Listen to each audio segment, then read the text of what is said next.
हाय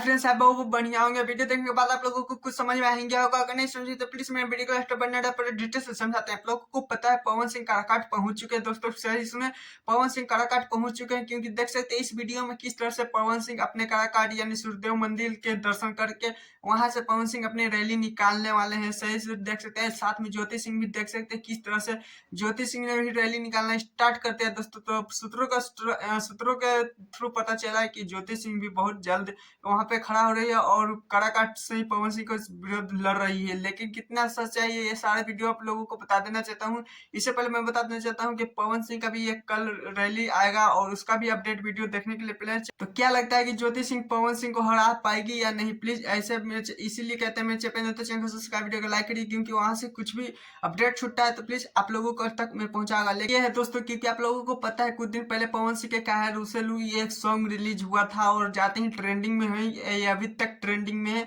और खेसारी लाल यादव का भोजपुरिया बलम ये भी आप लोग ट्रेंडिंग में देख सकते हैं किस तरह से। लेकिन ये दोनों में से सॉन्ग सुनना चाहते हैं, क्योंकि पवन सिंह स्टोरी लगाए हुए थे अपने इंस्टा आईडी पे और बोले थे थैंक्स हमारे भाई, जितने भी आप लोग थे वो सारे को थैंक्स बोले, क्योंकि 2 मिलियन काहे रूसेलू पवन सिंह के सॉन्ग पे पहुंच चुका है। इसी कारण मैं बता देना चाहता हूँ खेसारी लाल का ये बलम भोजपुरी बलम देख सकते हैं किस तरह से ट्रेंडिंग में छाया हुआ है। लेकिन खेसारी लाल यादव ने भी कहते हैं कि वाह क्या ही पावर, और ट्रेंडिंग स्टार दोनों का एक जोड़ी यूट्यूब पे बहुत ज्यादा ही धमाल गाना कर सकता है। लेकिन सबसे अच्छा आप लोगों का कौन सा सॉन्ग अच्छा लगा प्लीज ये भी कमेंट जरूर बताइएगा। टाटा बाय बाय, फिर